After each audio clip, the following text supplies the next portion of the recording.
Bonjour à tous. Salut Ibrahima. Hello Amadou.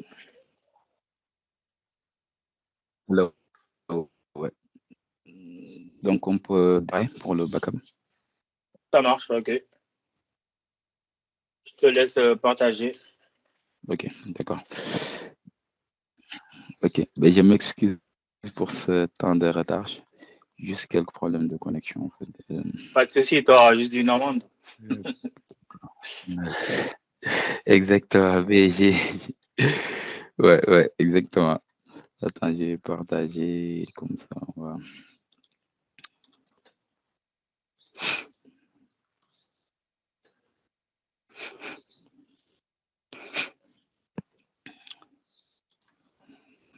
Donc, est-ce que vous voyez mon écran? C'est bon?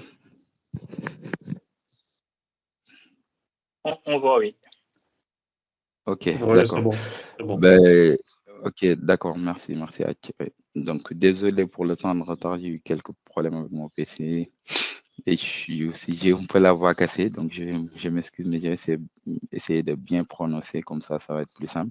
Donc, j'ai eu l'honneur d'animer cette session, en fait, d'Azure Backup avec mon collègue Ibrahim Mbouch, voilà, qui est, comme vous le voyez, MVP, MCT. Voilà, une personne qui est bien calée sur Azure. Donc, on va essayer de donner l'essentiel, hein. Donc, ce qu'il faut retenir sur ces meetups-là, en fait, l'idée, c'est d'amener les gens, en fait, après d'aller à profondeur, en fait, sur les sujets. Donc, on donne juste les bases, voilà. Et après, c'est aux gens d'aller creuser, voilà, de creuser sur les sujets pour en connaître plus. Voilà. Donc, on va essayer juste de faire un petit overview, montrer les différents types de backup management qui existent.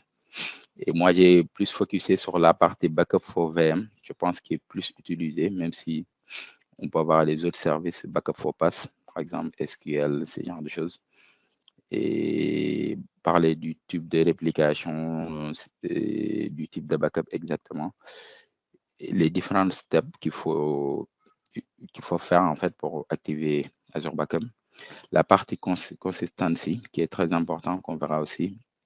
Et en dernier, je vais montrer juste la partie restauration et comment on peut superviser en fait l'état des backups et est-ce que les backups se sont bien passés ou pas et comment on peut être notifié en cas d'erreur.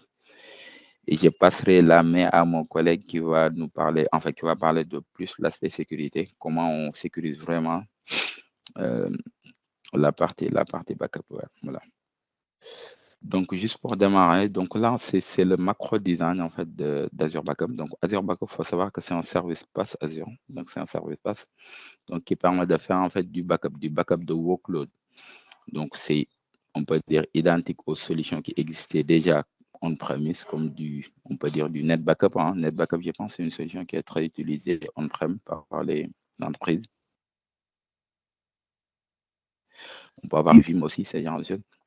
Donc, Azure, ça s'inscrit dans cette lignée-là, mais juste, en fait, ce que je peux dire, c'est ça touche cloud. Donc, c'est une solution qui est côté cloud, en fait, qui, lui, va venir, en fait, avec beaucoup plus je dirais, beaucoup plus d'avantages en termes de simplicité d'utilisation.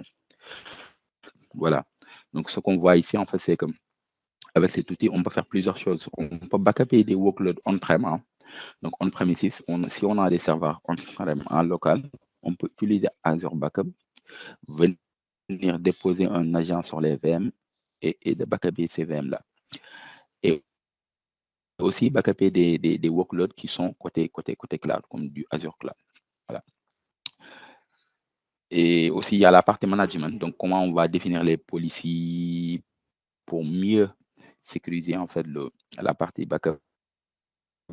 Également, ce que j'ai parlé sur toute la partie monitoring et reporting pour avoir les dashboards qui montrent bien que tous les backups ont été bien faits et qu'on n'a pas d'erreur en fait sur ça et qu'on puisse être notifié en cas d'erreur, voilà, pour pouvoir intervenir. Parce que si on active un backup, mais le backup est en erreur, ben, le jour où on veut faire de la restauration, ça ne va pas marcher parce que le backup était en erreur. Donc ça, c'est très important d'avoir le statut des backups. Ouais. Voilà.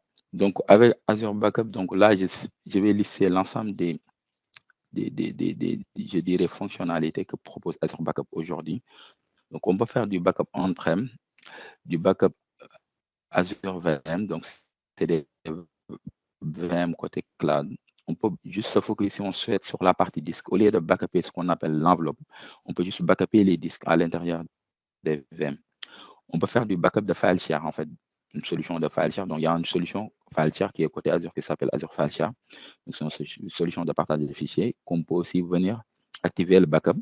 Au cas où, si on perd des fichiers, on peut restaurer. Et il y a une solution qui est très importante, celle qui vient juste après, c'est le backup de SQL Server à l'intérieur d'une machine virtuelle. Donc là, c'est quoi en fait? Ça veut dire qu'on a une VM, à l'intérieur, on a un serveur SQL et on a des bases. Et avec Azure Backup, on est capable de venir pas backuper la VM, mais de venir à l'intérieur, de backuper les bases qu'on a à l'intérieur. Donc c'est une solution qui est très utilisée, vu que bon, la plupart des applications, moi que je connais souvent, en fait, s'appuient sur des bases SQL Server. Voilà. On peut faire la même chose sur du SAP HANA Database, et également du Postgre, donc pour la partie open source. Et aussi pour des blobs, si on utilise des services comme Azure Storage Account, donc on peut backuper la partie Azure Blob. Donc, comme je vous l'ai dit, moi, je vais essayer juste de focuser sur la partie VM. Je pense que c'est ce qui est plus utilisé, en fait, ce que je connais en fait, sur le marché du cloud. Donc, comment ça marche, en fait? Pour faire du backup de machines virtuelles, là, je montre juste le schéma où je dirais l'organigramme d'utilisation, en fait. Ça veut dire que Azure Backup, comment il fait pour backuper nos VM, en fait. Voilà. Il faut savoir, il utilise une solution, ce qu'on appelle le parallélisme, en fait, le parallélisme de disque, et ce qui va lui permettre de faire le backup des VM de manière rapide.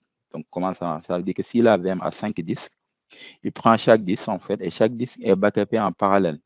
Donc, c'est parallélisé, en fait. C'est ce qui fait que ça va être plus rapide.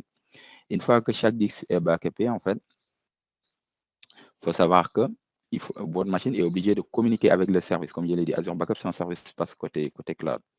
Donc, il faut qu'il communique. Et pour ça, en fait, vous le voyez ici, et on va le voir tout à l'heure, il y a une extension qui est installée sur la VM et qui permet de communiquer avec le service. Donc, ce qu'on appelle le backup extension, bon, on appelle souvent l'agent backup.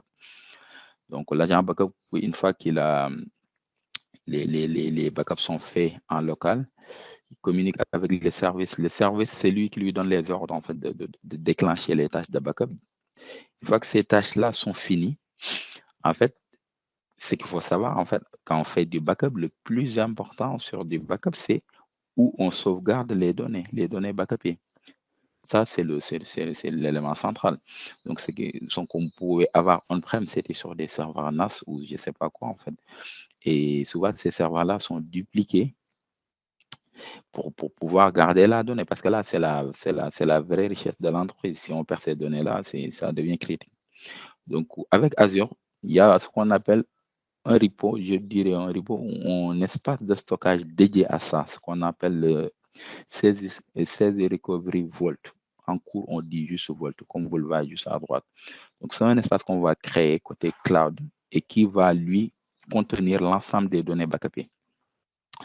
Après, sur ça, on peut avoir plusieurs discussions là-dessus. Enfin, il y a sur la partie performance, il n'y a pas de doute que cette solution SaaS a beaucoup plus d'intérêt. Voilà, parce que c'est une solution managée côté cloud et qui offre beaucoup plus d'options en termes de réplication. Ça veut dire que si on perd une partie de ces données backupées-là, on peut les retrouver dans un autre endroit. Voilà. Après, il y a d'autres qui peuvent mettre sur la table l'aspect de sécurité. C'est une chose. Mais je pense que mon collègue va en parler, vu que c'est des données critiques. Ça peut être des données critiques, voilà. Si son côté provider, on peut mettre sur la table l'aspect sécurité. Voilà. Mais mon collègue va venir vous en parler là, en fait, comment on sécurise ces données-là. Voilà. Et là, je montre le type de backup. Donc, ce slide, il est très important. Ça montre en fait parce que ce qu'il faut savoir, avec le backup, ça peut être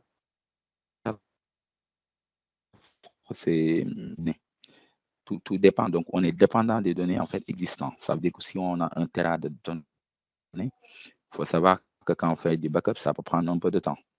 Ça peut prendre un peu de temps parce que tout est dépendant des données d'origine. D'où en fait, des solutions qui existent sur le marché. Ça veut dire que ce qu'on appelle le backup différentiel et le backup incrémental. Ce qu'il faut savoir, le différentiel, qu'est-ce que c'est?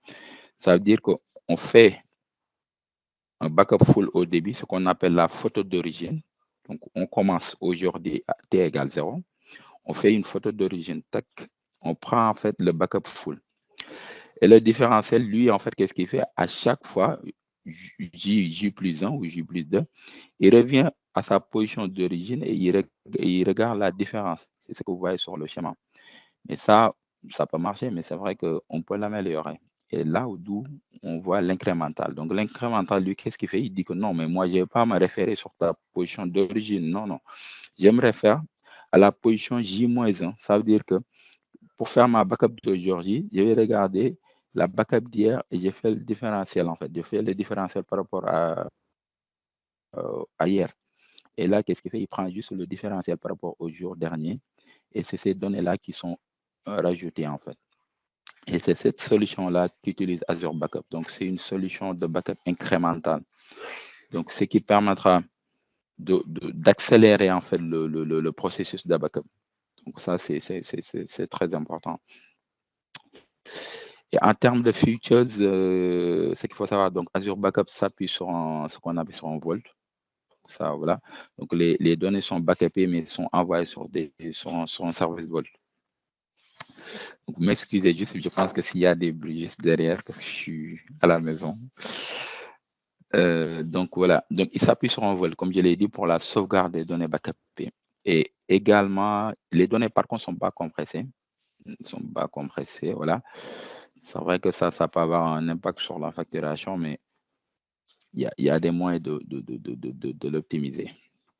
Donc, c'est de l'incremental backup, comme je l'ai dit tout à l'heure, c'est du run incremental backup. Voilà, ça, c'est les deux features les plus importantes. Ça s'appuie sur un Vault côté cloud et ça fait du incremental. Et en termes de réplication, ça veut dire que là c'est un élément clé. On crée nos backups, nos workloads, on crée nos backups sur nos workloads. Ces données-là sont envoyées sur le Vault, comme je l'ai dit tout à l'heure, c'est l'espace de stockage des données backupées. Avec ces données-là, est-ce qu'on va le garder dans un seul endroit ou est-ce qu'on va le dupliquer? Parce que si on garde en un seul endroit, si on apprend, je ne sais pas si le data center tombe, ben on perd les données. Voilà. Donc, Azure propose 3 types de réplication. Donc, il y a ce qu'on appelle le LRS. Ça fait du local redundancy. Et pour pouvoir un peu comprendre ça, il faut comprendre la notion de zone, c'est côté Microsoft, comment ça marche. Donc, quand il appelle une zone Azure, c'est quoi? C'est un espace géographique où on a minimum 2 à 3 data centers, mais qui sont espacés par des distances bien définies. Donc, ça, c'est ce qu'on appelle la notion de zone. Il faut savoir, un data center, c'est un bâtiment physique dans lequel on a des serveurs ou des... Voilà. Et une zone, c'est qu'on a ce bâtiment-là, mais on a aussi, on a ce bâtiment-là 2 à 3 fois dans un espace donné. Voilà. Et le LRS, c'est quoi? Le LRS, ça veut dire que on fait un duplicata dans le même data center, mais 3 fois. Ça veut dire qu'on duplique la donnée, mais c'est dans le même bâtiment.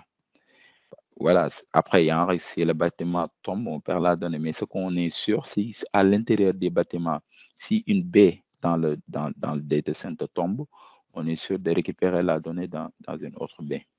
Donc, ça, c'est ce qu'on appelle le mode LRS. C'est moins cher. Voilà, mais ça, ça offre, en fait, il y a un peu de limites là-dessus. Il y a ce qu'on appelle le mode Geo-Redundancy, ce qu'on appelle le mode GRS. Et ça, ce qui fait le mode GRS, c'est que vu qu'on est en zone, il va dupliquer la donnée dans les data centers dont j'ai parlé tout à l'heure. Comme j'ai dit qu'il y en avait minimum 2 ou 3. Donc, ce qu'il va faire, il va faire 3 copies en local sur le premier data center, mais il va le dupliquer sur le data center à côté. Donc, ça veut dire que si le premier bâtiment tombe, en fait, on retrouve la donnée sur le bâtiment. Donc, ça, c'est ce qu'on appelle la GRS. Et on a le retard entre les zones. Attendez. Oui, pardon. Ce que j'ai parlé tout à l'heure, ça, c'était zone redundant, le ZRS. Ça, c'était le ZRS. Le ZRS, c'est ce qui permet de dupliquer la donnée entre deux data centers dans la même zone. Donc, ça, c'est le ZRS. Ouais. J'ai un peu inversé. Et le géoredundancy, comme géographique redundancy, ça permet de dupliquer la donnée entre différentes zones. Ça veut dire que vous savez, sur Azure, en fait, souvent, minimum, vous avez deux zones qui sont pairées, en fait. Je prends souvent l'exemple de France. Donc, vous avez France centrale et Marseille. Donc, le géoredundancy, qu'est-ce qu'il fait? La donnée, elle est sur Paris central, France centre, mais elle sera dupliquée sur Marseille. C'est-à-dire que là, ça offre beaucoup plus d'availability. Si on perd la donnée sur France centre, Paris, on l'a sur Marseille. Voilà. Après, c'est beaucoup plus cher. Donc, mais tout dépend en fait des besoins de l'entreprise. Là. Et là, tout à l'heure, je vous avais parlé de backup extension. Donc là, on va parler de backup agent. Donc, comme je l'ai dit, vu que Azure Backup sans service passe cloud, il faut qu'il communique avec sur lesquels il veut faire du backup. Donc, l'agent, il y a deux types d'agents. Il y a ce qu'on appelle l'agent Mars Agent. Et cet agent-là, en fait, il est utilisé, par exemple, si on veut faire du backup des workloads on-prem, ce genre de choses. Si on veut faire du backup de files à l'intérieur d'une VM, en fait, ou des backups de folders. Et l'autre extension, c'est l'extension le plus simple, c'est que ce qu'on va utiliser là, ce qu'on appelle l'extension VM Extension. Et ça, c'est juste pour les VM côté cloud. Donc, cette extension-là, comment il est installé, c'est au moment où on active l'Azure Backup sur la VM et il installe l'agent directement sur la VM. Ça, c'est le moyen le plus simple. Après, sur du on-prem, il faut récupérer l'exécutable, voilà, l'installer en local sur la VM et on pourra backuper, envoyer les workloads dans Azure Recovery Vault. Voilà. Donc, c'est que j'essaie de résumer ici les différents steps. C'est quoi? Si on veut faire du backup côté Azure, c'est créer le Vault. Donc, le Vault, c'est l'espace de stockage des données backupées. Créer ce qu'on appelle une policy. Donc, la policy, c'est quoi? C'est la policy de backup. Comment on va backuper nos workloads? Est-ce qu'on va backuper? Donc, j'ai parlé des différents steps. Hein. Donc, la création du service Vault, la création de la policy et l'activation du.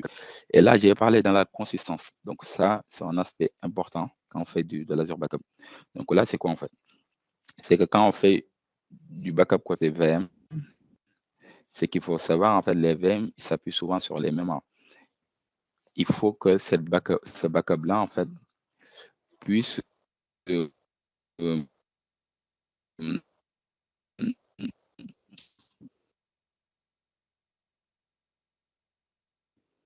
prendre l'état de la VM, ce qu'on appelle, qui flèche la mémoire avant de écrire en fait sur la mémoire et également d'écrire au niveau disque. Et ça, il faut que votre solution, en fait, Azure Backup puisse, ce qu'on appelle, c'est ce qu'il fait souvent, hein, il flèche la mémoire, en fait, et il fait son backup, puis il déflèche, en fait. Et ça, par défaut, c'est supporté sur des VM Windows. Donc, parce qu'il s'appuie en fait sur son logiciel, son software qui s'appelle VSS Writer, en fait, qui lui permet en fait de faire cette opération de flèche avant backup et de déflécher la mémoire après le backup. Par contre, pour la partie Linux, c'est pas supporté. En fait, c'est pas supporté d'office. Il faut utiliser des scripts post-prêt.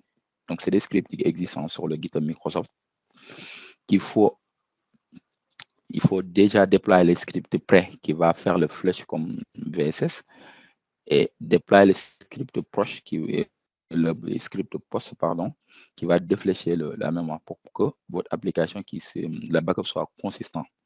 Sinon, ça va être du file consistant. En plus, répéter ce qui est au niveau disque, mais pas ce qui est au niveau de la mémoire. Voilà. Donc ça, c'est du Windows, c'est transparent. Mais il faut juste être vigilant sur la partie Linux. Donc, il y a des scripts prépostes qu'il faut utiliser. Voilà. Donc, avant de rentrer sur la partie restauration, je vais passer sur le portail comme ça, je vous montre comment on active comment on fait ce genre de choses.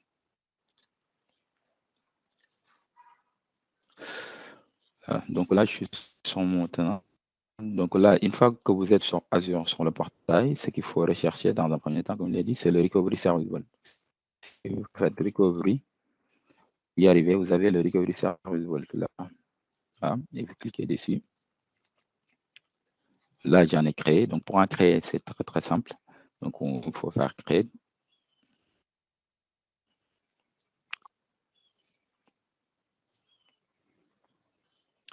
Voilà, et là, juste le mettre dans votre RG. Bon, j'ai un RG backup là, par exemple, backup 01. Donnez un nom. Et là, vous donnez juste la localisation de votre Recovery Service Vault. Si vous voulez appliquer des tags, vous l'appliquez. Et c'est tout. Là, il peut créer votre Vault. Donc, ça, c'est créé rapidement. C'est un Vault, on le crée en quelques secondes, quoi. C'est assez rapide. Donc là, vous voyez, mon Vault, il est créé. Là, mon Vault, là, il est créé. Et ce que j'ai montré, une fois que le Vault est créé, donc là, j'ai créé ce que je viens de créer, c'est le espace de stockage qui va contenir mes données, mes workloads backupés. Voilà. Ce que j'ai montré ici, c'est la partie backup infrastructure. Pas même backup infrastructure, c'est le backup.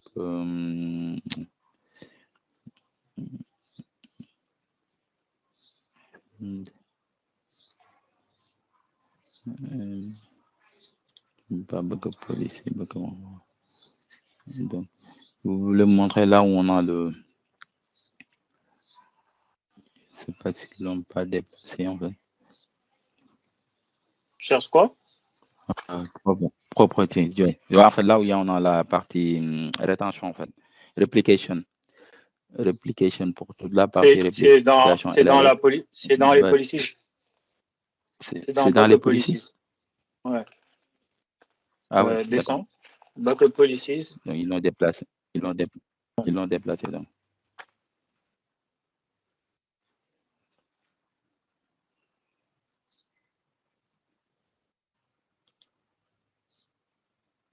Je pense que c'est pas dans backup policy. En fait, tu vas dans policies, tu édites une policy, édite n'importe quelle policy.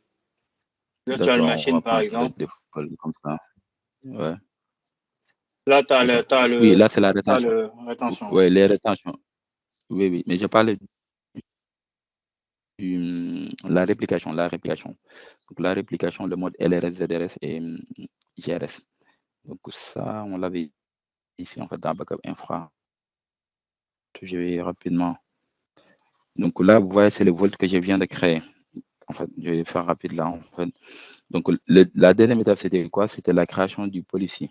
En fait, la police. Donc, il y a des policiers. Juste par rapport au. Comment dire? Oui. Par rapport au LRS, GRS, là, c'est dans propriété, en fait. Quand tu vas dans Properties. Ouais, dans Properties, tu as raison. Attends. Ouais, exactement. Oui. Tu as raison. Ouais. Ensuite, tu vas dans Backup Configuration. Dans Configuration, exactement. Oui, tu fais Update. Non, pas dans Security Settings. Tout en haut. Tout en haut. Backup Configuration, yes. Le premier. Oh, yes, ok, d'accord. Merci. Ok, bon, c'est ce dont je parlais tout à l'heure, et c'est à ce niveau qu'il faut le changer. Mais ce qu'il faut retenir à ce niveau-là, c'est très important. Ce mode LRS, là, vous voyez que je peux le changer. Je peux mettre du LRS, ce mode de réplication, ou du ZRS ou du GRS. Par contre, une fois que vous avez commencé à backuper une seule VM, vous n'aurez plus la possibilité de le modifier. Donc ça, c'est très important de le savoir. Ça veut dire que pour modifier cette option-là, il faut le faire avant d'activer les backups. Donc, une fois que les backups activés, c'est plus possible de revenir en arrière. Voilà. Donc, il y a juste ça que je voulais vous dire. Après, une fois que le backup il est créé, donc la deuxième étape que je vous ai dit, c'était quoi? C'est de créer le policy. Il y a des policiers par défaut hein, qu'on voit ici, mais bon, nous, ce qu'on va faire, on va créer un policier. Donc là, nous, on est sur du machine virtuelle. On va faire du standard parce que le NNC, il est encore imprévu, donc on part sur le standard. Vous donnez juste un nom simple, policier 01. Là, c'est ce que dont on parlait. Là, c'est, vous dites votre backup, c'est quoi? Est-ce que c'est un backup journalier? Ça veut dire que tous les jours, je lance mon backup sur mes VM ou c'est du weekly? Donc, bon, là, la plupart des choses, c'est du daily, en fait. Et là, vous donnez l'heure de déclenchement du backup. Là, on peut laisser par défaut, mais c'est adapté, en fait. Souvent, les entreprises, ils font les backups la nuit. 3h, 4h du matin, ce genre de choses, 2h du matin. Ah. Et ici, on a cette option-là qui s'appelle Instant Restore. C'est une option qui est très importante, en fait. Je pense qu'on peut y aller jusqu'à 5, c'est 1 à 5, oui. C'est quoi cette option? Ça veut dire que faut savoir, quand on fait un backup, une fois que la VM elle est backupée, elle est envoyée sur le Vault. Je vous ai dit que le Vault, c'est un espace de stockage qui est côté cloud, côté Azure. Par contre, si vous faites la restauration, qu'est-ce qu'il y a en fait? Il y a déjà un téléchargement des données backupées chez vous et la reconstruction de la donnée. Et ça, si vous avez des données qui sont en fait une grosse quantité de données, le téléchargement des données, ça prend un temps fou. Je ne sais pas si vous voyez ce que je veux dire. Et là, Azure, ce qu'il propose là, c'est de garder, vous pouvez dire, je choisis jusqu'à 5 instants. Ça veut dire qu'il vous garde 5 copies ou 2, là, si je mets 3, mais à côté de votre région. Ça veut dire que là, ça permettra de faire de la restauration instantanée. Voilà, ça c'est très important. Ça dure 15 minutes, en fait, la restauration instantanée, aux alentours de 15 maximum. Alors qu'une restauration classique, ça peut aller jusqu'à 1 voire 2 heures. Donc, ça peut prendre un peu de temps. Donc, d'où c'est important d'utiliser cette option de Instant Restore. Ça permet de restaurer rapidement, en fait, mais vous pouvez en garder que les 5 derniers jours. Là, on peut définir ce qu'on appelle la rétention. Donc, la rétention, on peut dire toutes les VM backup et journal tous les jours, je vais garder 190 jours. Et également, je n'ai pas activé pour les backups weekly. J'ai défini combien de semaines je vais les garder. Hein. Également du monthly et également du yearly. Tout dépendra des besoins, en fait, côté métier, en fait. Là, bon, j'ai resté comme ça, j'ai créé mon policy. Rapidement, ça va prendre beaucoup de temps. On va voir que ça coupe. Parce que... Voilà, là, mon policy, il est créé. Donc là, je reviens sur mon Vault. Et qu'est-ce qu'il me reste à faire? C'est d'activer mes backups. Donc là, je vais dans backup. Et ici, depuis backup, je lui dis quoi? Ce que vous voyez ici, vous pouvez choisir. C'est ce que je vous avais montré tout au début. On peut faire du backup côté Azure, mais on-prem aussi. Et ici, on peut faire des backups Azure Stack Hub et Azure Stack et HCI. C'est quoi en fait? C'est des instances d'Azure on-prem. C'est du Azure Cloud Private. Bon, on n'utilise pas aujourd'hui. Donc, qu'est-ce que nous intéresse? C'est des workloads Azure. Et vu qu'on est aussi sur Azure, on peut faire beaucoup de choses. C'est ce que j'avais montré. Soit des machines virtuelles, du file share, du SQL in VM et du Sapana. Donc, nous, c'est VM, machine virtuelle. On met Activate. Donc, on active. Donc là, j'étais sur du... Je vais prendre ma police là, police 01 que j'avais déjà créé là. Et qu'est-ce que je vais faire? Après, je vais ajouter mes workloads, mes VM ici, add. Et qu'est-ce qu'il va montrer ici? Ça veut dire là, il va montrer l'ensemble de mes VM qui ne sont pas activés. Parce que j'en ai une qui est déjà activée. Il le montre, c'est la VM 0. Mais là, il montre que le 02 qui n'est pas activé. Donc, j'ai mis active. OK. Et là, enable. Donc, comme je vous l'ai dit, c'est à cette étape d'enabling, quand vous enablez le backup, que l'agent extension backup est installé sur la VM. Et c'est cet agent-là qui va par la suite communiquer avec le service Azure Backup pour le service Azure Backup lui renvoie des ordres, par exemple des ordres de déclenchement du backup. Et lui, par la suite aussi, il copie ces données-là sur le Recovery Server Vault. Voilà. Là, il va prendre du temps. Moi, j'en ai activé déjà une. Je pense que je vais vous la montrer. Ça va être plus rapide.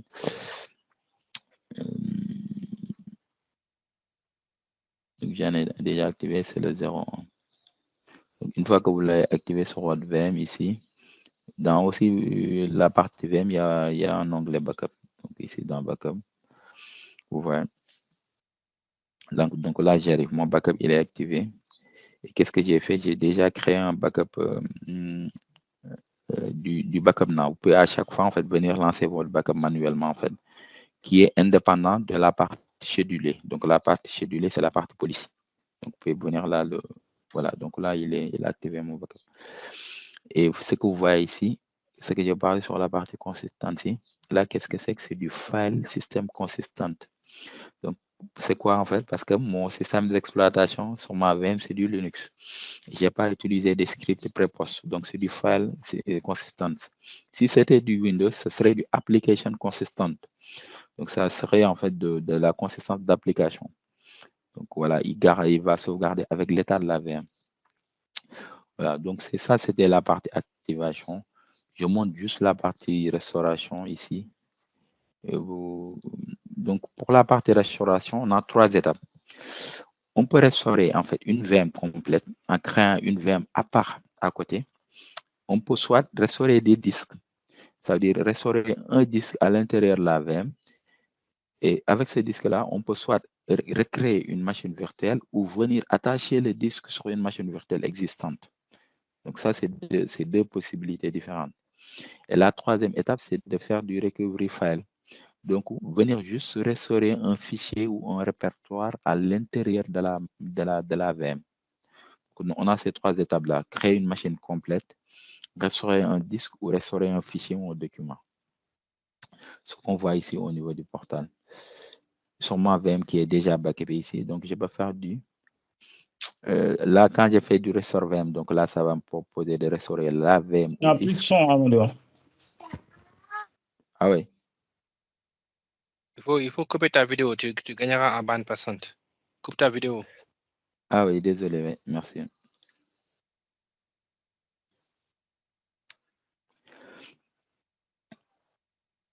C'est bon?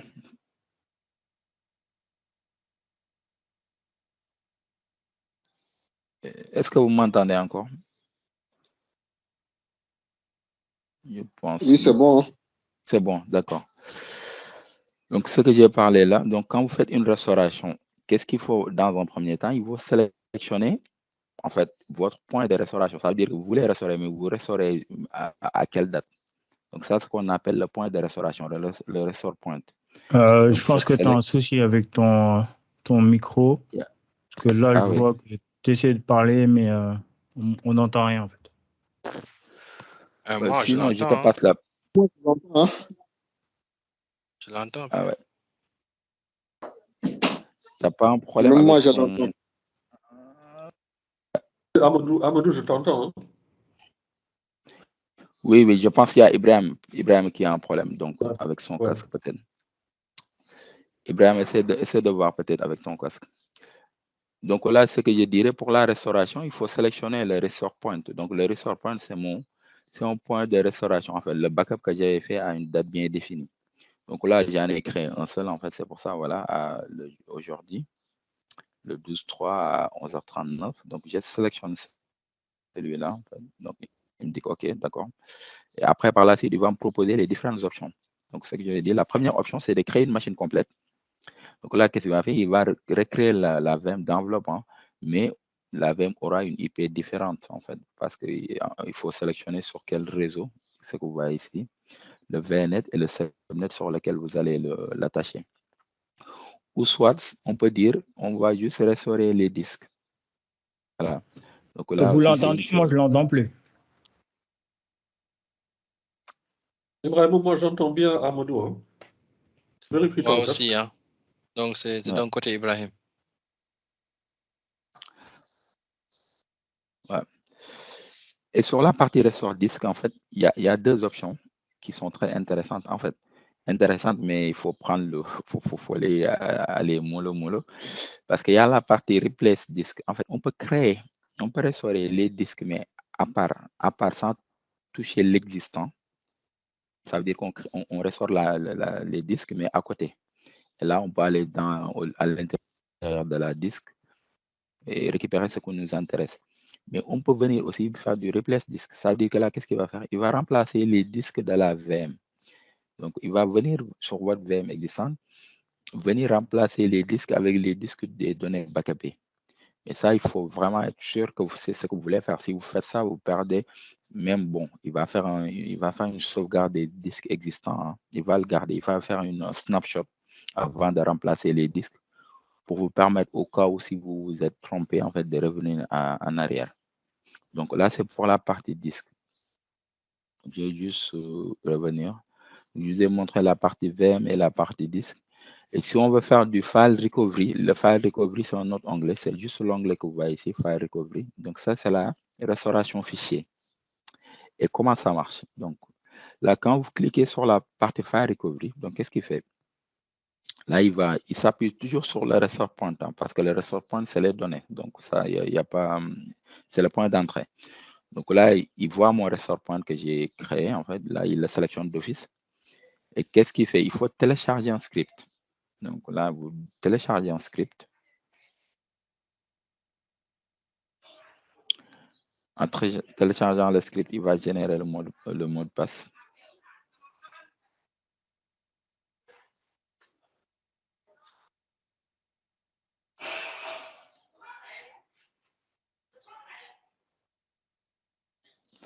Voilà. Bon, là, ça peut prendre un peu de temps. Je vais essayer c'est qu'est-ce qu'il fait? Il va télécharger un exécutable. Donc, c'est un exécutable sur un point exe. Hein.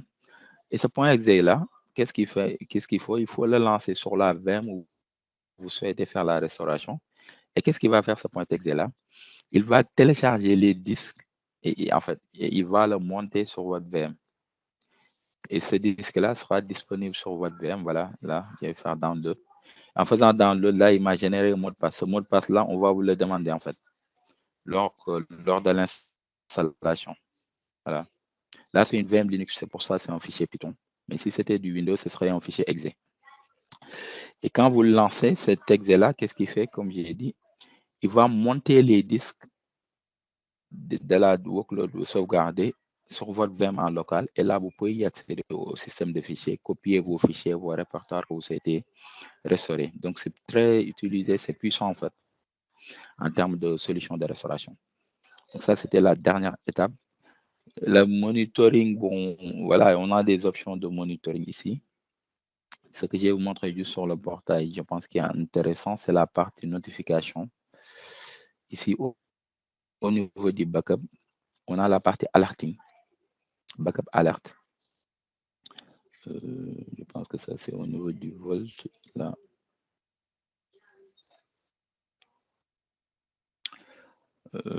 Donc, backup report, c'est la partie supervision. Hein. C'est ici qui va montrer, mais pour ça, il faut que déposer les données dans un premier temps dans un log analytics. Et là, par la suite, il va afficher la partie UZ, les jobs, les policies, toute la partie reporting, en fait, côté backup. Et en termes de notification, il y a ici ce qu'on appelle backup alert, qui est très intéressant et qui va vous permettre ici, en fait, de configurer une adresse email. Là, si je mets on et je rentre une adresse, voilà, je serai notifié soit sur du critique warning ou information. Il faut savoir critique, c'est tout ce qui est erreur. Donc, si le backup tombe en erreur, je vais recevoir un mail pour me dire un tel backup est en erreur. Donc, ça, c'est il faut l'activer en fait. Sinon, on ne sera pas au courant qu'il y a une erreur en fait au niveau des backups. Je pense que c'est tout. J'ai passé la main à mon ami qui va nous parler de la partie sécurité. Ibrahim, tu peux prendre la main. Je ne sais pas si tu m'entends. Est-ce qu'il y a des questions déjà à ce niveau? Si vous avez des questions.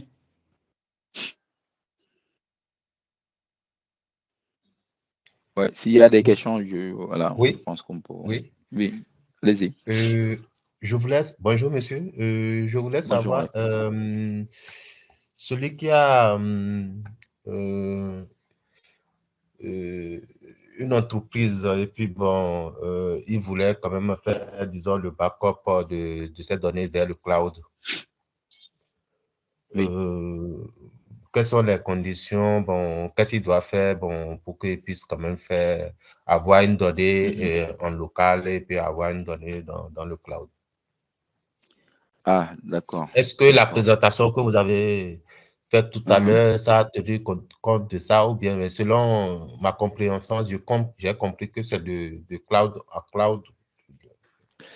Oui, en fait, il y a différents. Ce que vous parlez, c'est une très, très bonne question. En fait, ça veut dire que ce qu'il faut savoir, en fait, si vous voulez garder vos backups en local, il y a des solutions qui existent qui permettent de le faire.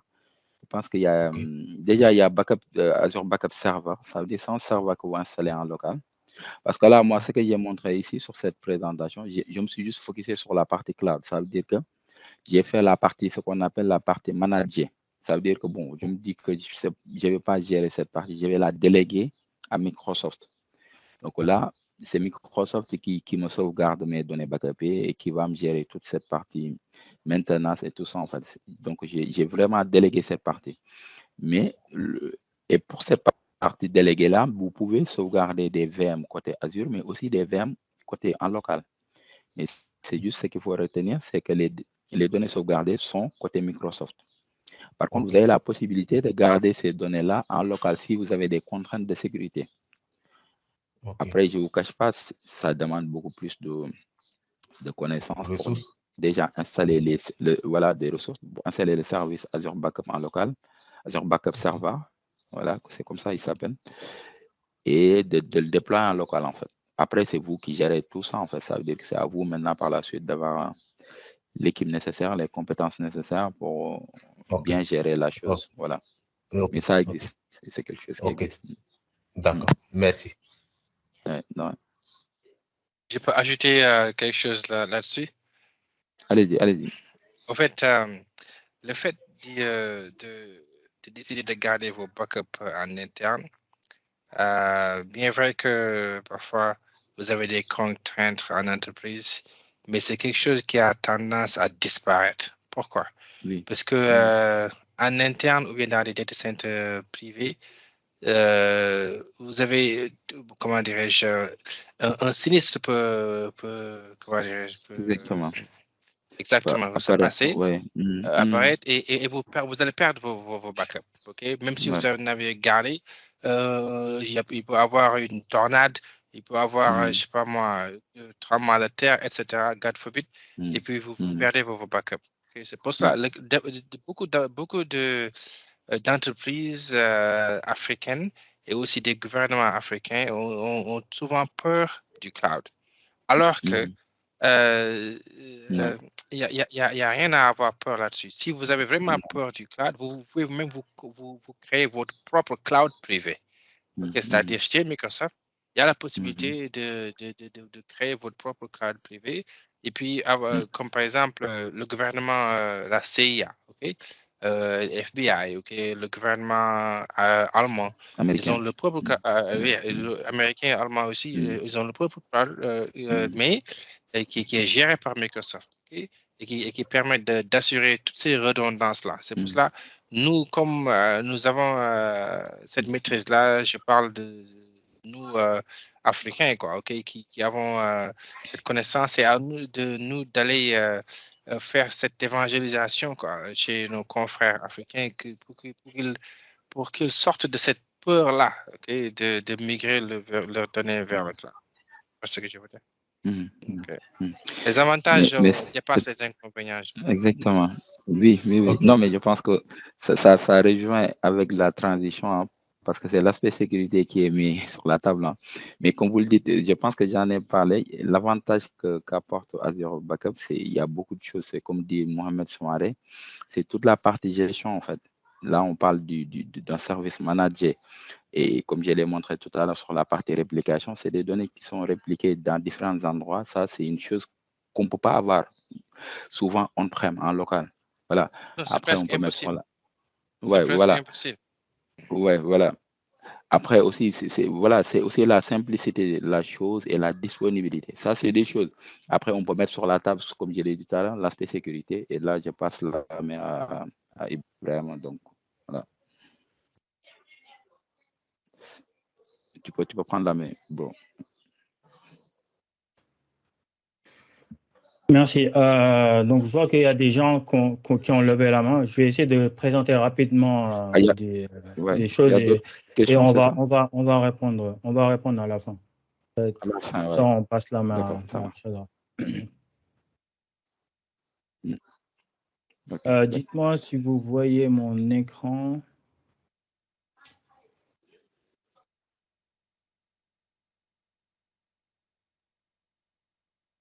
Vous voyez mon écran?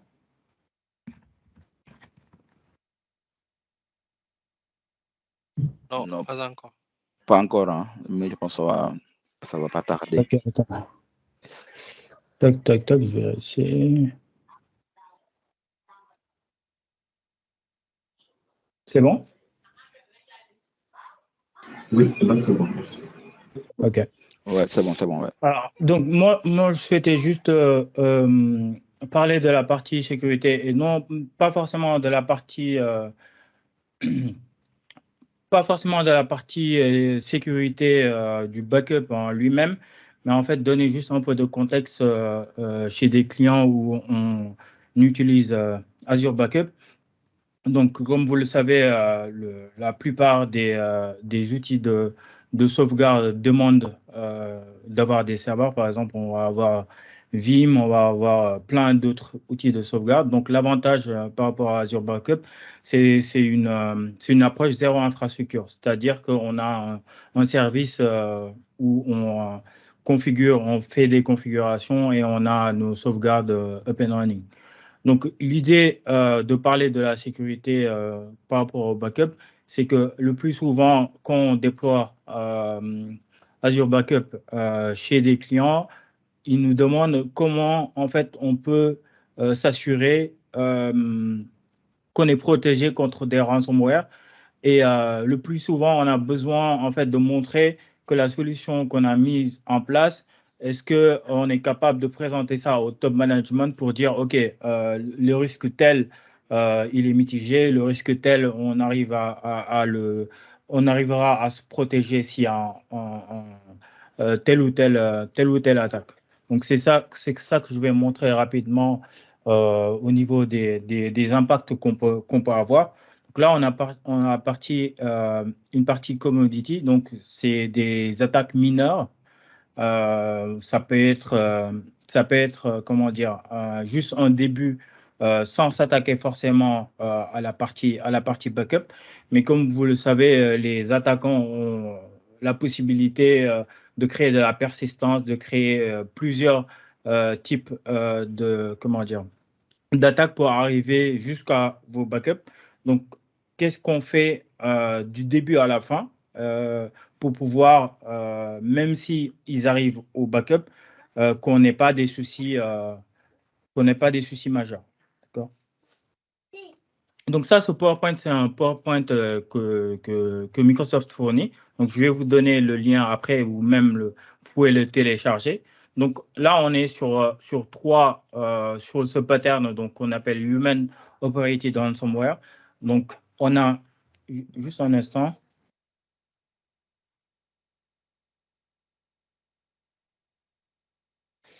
Donc, on a cette partie, généralement, ça commence toujours par du phishing. On parle d'email, ça peut être des attaques de credentials, donc clin d'œil aux personnes qui sauvegardent les mots de passe dans les browsers comme Chrome. Donc ça peut être dangereux. Ça peut être du RDP et SSH, donc des attaques de type brute force. Donc d'où la bonne pratique de ne pas exposer ces VM avec des IP publics, sauf si c'est en test et que ça n'a aucune importance. Ça peut être par exemple dans un environnement de dev. Mais si on peut éviter, il y a des services comme Azure Bastion pour pouvoir se connecter à des ports de management sans exposer la VM en public. Donc, l'objectif, c'est toujours, en fait, soit de pouvoir faire de l'exfiltration de données, soit de faire du chiffrement, chiffrer les données, et après, demander de l'argent, faire de l'extorsion. Donc, ici, vous voyez que la partie backup recovery, elle est clairement super importante puisque si on vous attaque, quel que soit le type d'attaque et que vous perdez vos données, le seul moyen qui vous reste, c'est de repartir par rapport à vos backups. Donc, si vos backups sont touchés, c'est qu'il y a quelque part, il y a un souci. Je vais parcourir rapidement les slides et je vais montrer le portail. Donc, je vais vous laisser le temps je vais vous donner le slide pour que vous voyez les détails. Mais moi, ce qui m'intéresse, c'est la partie data protection et la partie secure backup. Donc, sur la partie data protection, donc il y a différentes mesures qu'on peut mettre en place, que ce soit des policies de mise en place de standards au niveau réseau, au niveau identity and access management, etc. Donc, il y a plein de choses qu'on peut mettre en place pour que les attaquants n'arrivent pas aux data. Typiquement, par exemple, pour les machines virtuelles, on a ce qu'on appelle le Azure Disk Encryption qui permet en fait de chiffrer les volumes. Donc, ça utilise BitLocker pour la partie Windows et ça utilise Demcrypt pour la partie Linux. Donc, après, il y a des inconvénients que je vais vous montrer tout à l'heure quand on chiffre des VM par rapport à Azure Backup. Notamment, tout à l'heure, on vous montrait la partie file recovery que Amadou vous montrait. La partie file recovery n'est pas possible pour des VM qui sont chiffrés. Si on part sur la partie Secure Backup, donc ce qui est le plus important, donc là, je vous apprends rien, il y a toujours les bonnes pratiques d'avoir un cycle régulier de sauvegarde. Donc aujourd'hui, on a la possibilité de sauvegarder de manière journalière les VM dans Azure. Alors, il faut savoir que le backup qui est planifié, ce n'est possible qu'une seule fois dans Azure Backup pour l'instant. Alors, il y a le multiple backup qui arrive, mais qui est en preview. Donc, mais aujourd'hui, en production, on n'arrive pas à backuper, à planifier plusieurs backups par jour. Donc, chez des clients, ce qu'on fait, c'est on combine ça avec Azure Site Recovery, donc qui permet de répliquer soit sur une zone, soit sur une autre région. Et donc, on va combiner les deux pour asseoir la stratégie Business Continuity and Disaster Recovery. Donc, la partie, comment protéger la partie backup. Donc, déjà, il y a le chiffrement qui est là. Il y a la partie MFA, donc Multi-Factor Authentication.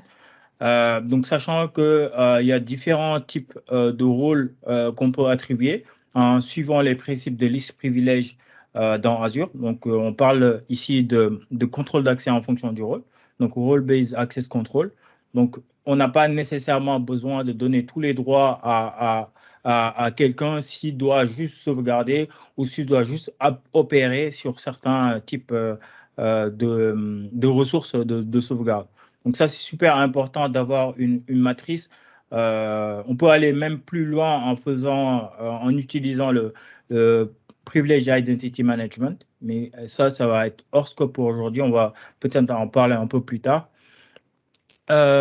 On a la possibilité de stocker, de sauvegarder des blobs et des shares aussi.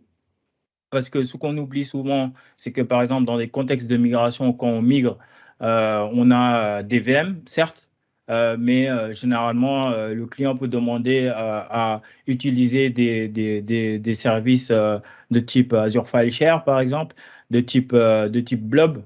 Et donc, on a la possibilité, en fait, de mettre en place de la sauvegarde. D'ailleurs, la possibilité de sauvegarder plusieurs fois par jour en share et en GA aujourd'hui, en General Availability. Et donc, voilà, je vais montrer directement sur le portail différents types de mécanismes qu'on peut mettre en place. Donc, si je pars sur un service Vault,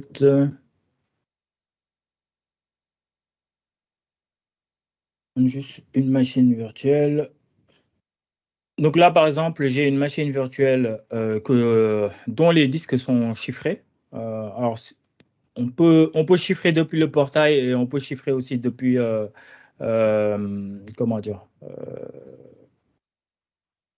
on peut chiffrer en PowerShell ou en RM template. Donc, d'où l'importance en fait d'avoir de l'infrastructure code parce que ça permet en fait d'avoir de l'automatisation et ça permet aussi d'éviter les erreurs humaines. Donc là, vous voyez qu'en fait, là, vous avez au niveau de la partie chiffrement, vous avez SSI with PMK and AD. Donc, c'est Storage Service Encryption with Platform Managed Key and Azure Disk Encryption. Donc, de base, en fait, le stockage, il est chiffré à rest.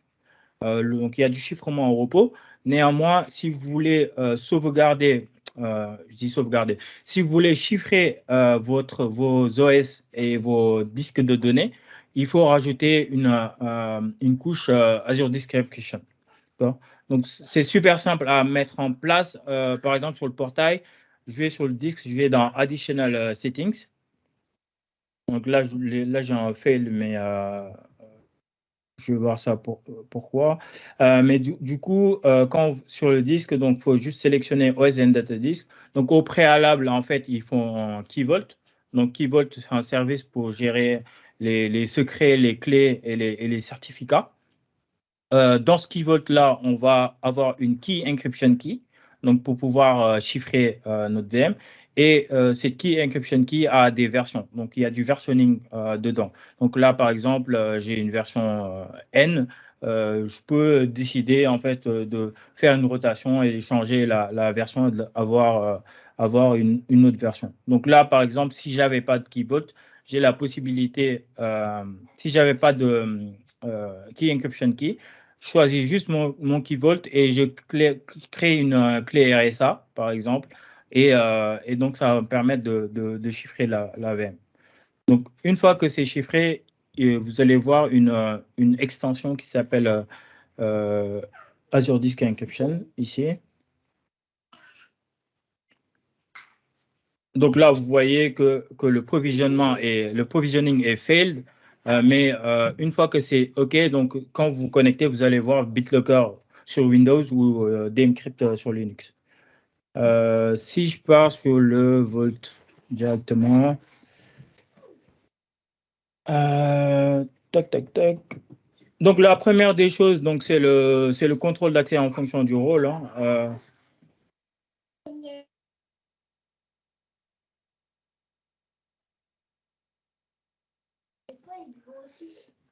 Donc, ici, j'attribue les rôles donc, en suivant les principes de liste privilèges pour pouvoir avoir des actions qui sont entreprises par des personnes qui ont des privilèges qui ne sont pas forcément nécessaires. D'accord? Donc, tout à l'heure, on a vu les propriétés. Donc, dans les propriétés, c'est là où on a les security settings. Donc, déjà, la partie encryption ici. Donc là, on a déjà le truc par défaut. Donc là, il n'y a pas grand-chose à changer, sauf si vous voulez utiliser ce qu'on appelle le Customer Managed Key. Donc, en gros, vous ne voulez pas que les clés soient stockées par Microsoft, gérées par Microsoft, mais vous voulez gérer vos propres clés. Alors, ensuite, il y a le Multi-User Authorization. Donc, le Multi-User Authorization, ça permet en fait de bloquer certaines actions, par exemple, stopper un backup ou déléter supprimer de la donnée sans l'autorisation de plusieurs personnes. Donc, pour cela, en fait, on va créer ce qu'on appelle un Resource Guard pour pouvoir, généralement, en fait, on le crée dans une souscription différente parce que grâce au fonctionnement, au mode d'héritage, en fait, quand vous donnez des droits au niveau de la souscription, les autorisations sont héritées. Donc, si je mets en Resource Guard et alors que je suis un contributeur sur la souscription, je pourrais quand même faire des choses. Donc, l'idée, c'est de mettre en Resource Guard qui n'est pas accessible à tout le monde. Donc là, je l'ai créé ici.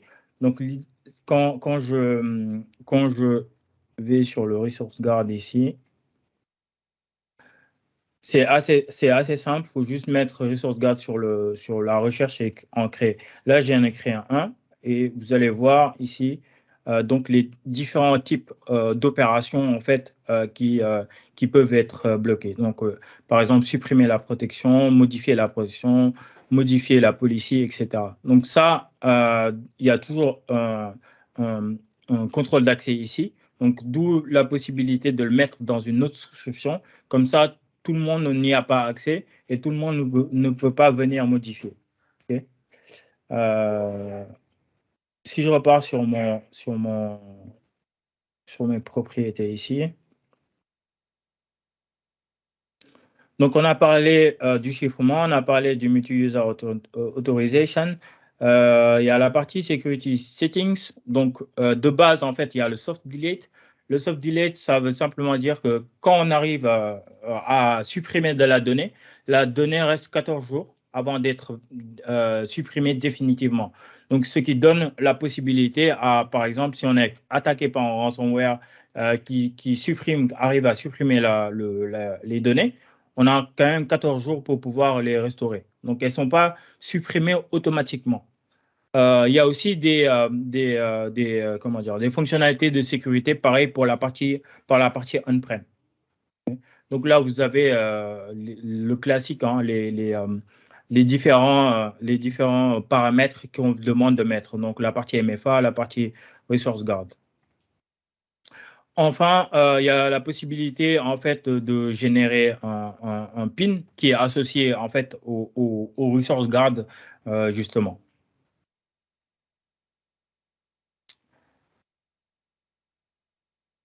Alors, sur la partie report, j'avais configuré un report. Je ne sais pas si je vais arriver à vous montrer.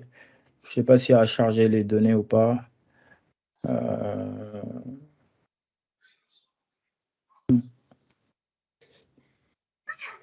Bon, ce sera pour une prochaine fois. Donc, c'est tout pour moi. Si vous avez des questions, on va prendre 2-3 questions et on va passer à la session suivante. Merci en tout cas de m'avoir donné l'opportunité de présenter ce sujet. Merci.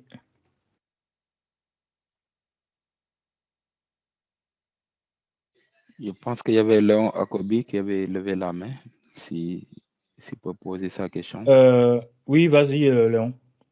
Je voulais savoir, tout à l'heure, vous avez parlé de le client peut gérer sa propre clé. Quel est l'avantage et l'inconvénient? Sa propre, pardon, peut juste reprendre. Oui, vous avez dit que, bon, si le client veut, bon, Microsoft peut gérer de façon automatique les clés, ou bien soit le client même peut gérer ça lui-même. Vous n'avez pas donné, bon, quelles sont les raisons pour des questions réglementaires ou des questions d'exigence client, le client peut décider de dire que moi, le fait que Microsoft gère mes clés, je ne suis pas d'accord avec ça. Donc, moi, je gère mes propres clés de chiffrement.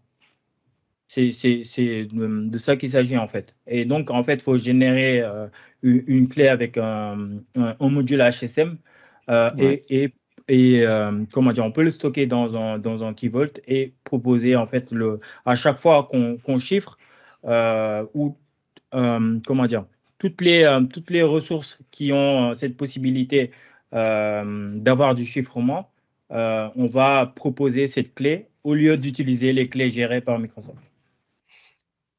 OK. Et en cas de souci, est-ce que Microsoft pourra quand même gérer la responsabilité avec le client ou bien c'est le client qui sera responsable? Non, à partir du moment où le client dit que Microsoft ne gère pas ses clés, Microsoft ne peut pas prendre la responsabilité s'il y a un souci avec les clés. Okay. En fait, parce que c'est juste, Ibrahim, si je peux rajouter juste un peu, parce que cette partie-là, ce qu'on appelle la partie BIOC, en fait, Bring Your Own Key, ce que disait Ibrahim, en fait, là, ça veut dire que par défaut, ce qu'on a, en fait, ce qu'on appelle du MMK, Microsoft Managed Key. Ça veut dire que par défaut, Microsoft propose d'utiliser des clés côté Microsoft pour chiffrer les données. Ça, c'est le plus simple, mais on sait qu'il y a des contraintes côté entreprise. Si l'entreprise va apporter sa propre clé, ce qu'on appelle du BIOC, Bring Your Own Key, ça veut dire vous apportez votre propre clé de chiffrement. Et là, vous êtes responsable, c'est à vous de garder votre clé. Si vous perdez votre clé, Microsoft ne peut pas être responsable là-dessus. Ok, super, merci. Ouais.